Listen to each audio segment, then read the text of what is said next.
நாட்டின் பல்வேறு பகுதிகளிலும் இன்று அரசியல் கட்சிகளும் சுயேட்சை குழுக்களும் வேட்புமனு தாக்கல் செய்த காட்சிகள் எமது கேமராக்களில் பதிவாகின. காலி மாவட்டத்தில் போட்டியிடுவதற்காக 14 அரசியல் கட்சிகளும் 3 சுயேட்சை குழுக்களும் வேட்புமனு தாக்கல் செய்துள்ளன.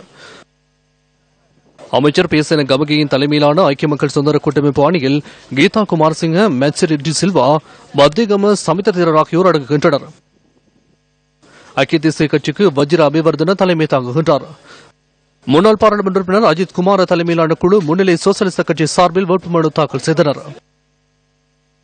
அண்மை காலமாக அரசியல் மேடைகளில் அதிக அளவில் பேசப்பட்ட ஹம்பாந்தோட்டை மாவட்டத்திற்காக 12 அரசியல் கட்சிகளும் 6 சுயேட்சை குழுக்களும் வேட்புமனு தாக்கல் செய்தன. அமைச்சர் சஜித் பிரேமதாச தலைமையில் ஐக்கிய தேசிய கட்சி களமிறங்குகின்றது. ஐக்கிய மக்கள் சுதந்திர கூட்டமைப்பின் மாகாண சபை அமைச்சராக இருந்த சுஜித் முத்துக்குமாரன இம்முறை தேர்தலில் ஐக்கிய தேசிய கட்சி பட்டியலின் கீழ் போட்டியிடுகின்றார்.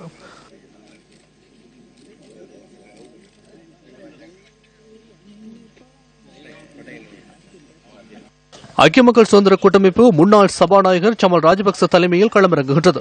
கூட்டமைப்பின் வேட்பாளர்கள் பட்டியலில் நாமல் ராஜபக்ச மற்றும் நிரூபமா ராஜபக்ச ஆகியோரும் இடம்பெற்றுள்ளனர். அண்மையில் அதிக அளவில் பேசப்பட்ட தென்மாகாண சபை அமைச்சர் டி வி உப்புலின் மகன் சாணக்க தினுஷான் போன்றே ஹம்பாந்தோட்டை நகரசபை தலைவர் எராஜ் ரவீந்திர பெர்னாண்டோ ஆகியோருக்கும் வேட்புமனு வழங்கப்பட்டுள்ளது.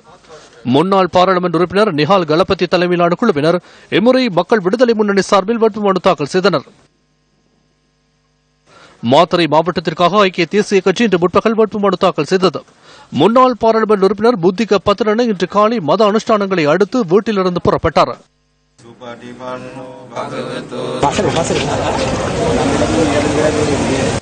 ஐக்கிய மக்கள் சுதந்திர கூட்டமைப்பு ஆதரவாளர்களின் அமோக வரவேற்புக்கு மத்தியில் அமைச்சர் லக்ஷ்மண் யாப்ப அபிவர்தன வேட்புமனு தாக்கல் செய்வதற்காக சென்றார். மக்கள் விடுதலை முன்னணி முன்னாள் பாராளுமன்ற உறுப்பினர் சுனில் ஹந்துன்னதி தலைமையில் வேட்புமனு தாக்கல் செய்தது. இதேவேளை ஐக்கிய மக்கள் சுதந்திர கூட்டமைப்பின் மாத்தறை மாவட்ட தலைவர் டலஸ் அழகபெரும மற்றும் மனோஜ் சிறிசேன ஆகியோர் இரட்டை பிரஜா உரிமை வகிப்பதாக ஆட்சேபனை தெரிவிக்கப்பட்டது. இது நீதிமன்றத்தினால் தீர்க்கப்பட வேண்டிய விடயம் என்பதால் ஐக்கிய மக்கள் சுதந்திர கூட்டமைப்பின் வேட்புமனுவை ஏற்றுக்கொள்வதாக மாவட்ட தெரிவத்தாட்சி அதிகாரி பின்னர் அறிவித்தார். கம்பஹா மாவட்டத்திற்காக அங்கீகரிக்கப்பட்ட 13 அரசியல் கட்சிகள் மற்றும் 16 சுயேட்சை குழுக்கள் வேட்புமனு தாக்கல் செய்துள்ளன. அமைச்சர் ஃபெலிக்ஸ் பெரேரா குழுவிற்கு தலைமை தாங்குவதோடு பெசில் ராஜபக்ச, மோவின் சில்வா மற்றும் சரண குணவர்தன ஆகியோருக்கு இம்முறை வேட்புமனு வழங்கப்படவில்லை. ஆனால் சரண குணவர்தனவின் மனைவியான லக்ஷ்மந்தி குணவர்தன இம்முறை தேர்தலில் போட்டியிடுகின்றார். சுதந்திர கூட்டமைப்பு கம்பஹா பட்டியலில் பிரசன்ன ரணதுங்க மற்றும் ருவான் ரணதுங்க ஆகிய சகோதரர்கள் போட்டியிடுகின்றமை விசேட அம்சமாகும். அர்ஜுன ரணதுங்க இம்முறை ஐக்கிய தேசிய முன்னணியில் கம்பஹா மாவட்டத்தில் போட்டியிடுகின்றார். குழுத் தலைவர் ஜோன் அமரதுங்கவுடன் இன்று வேட்புமனு தாக்கல் செய்தார்.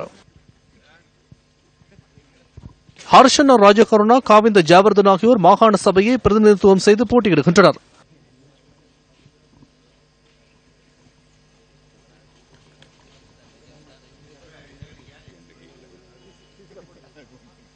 மக்கள் விடுதலை முன்னணி விஜித் ஹேரா தலைமையில் கம்பஹா மாவட்டத்தில் போட்டியிடுகின்றது.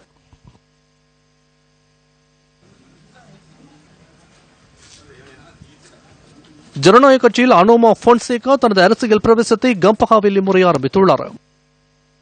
முன்னாள் ஜனாதிபதி மஹிந்த ராஜபக்ச பாராளுமன்ற தேர்தலில் களமிறங்கியுள்ள குருநாகல் மாவட்டத்திற்கான வேட்புமனு பட்டியலை ஸ்ரீலங்கா சுதந்திர கட்சியின் பொதுச் செயலாளர் அனுர பிரியதர்ஷனயாப்பா தாக்கல் செய்தார். கடந்த பாராளுமன்றத்தில் இருந்த அனைவருக்கும் இம்முறை வேட்புமனு வழங்கப்பட்டுள்ளதோடு தயாசிரி ஜெயசேகர மற்றும் அதுல விஜயசிங் ஆகியோர் மாகாண சபையை பிரதிநிதித்துவம் செய்து போட்டியிடுகின்றனர். ஐக்கிய மக்கள் சுதந்திர கூட்டமைப்பில் இருந்த எஸ்பி நாவின்ன இம்முறை ஐக்கிய தேசிய கட்சியில் போட்டியிடுகின்றார். ஊடகவியலாளர் குமாரதாச கிரிபாவிற்கும் ஐக்கிய தேசிய கட்சியின் பட்டியலில் வாய்ப்பு அளிக்கப்பட்டுள்ளது.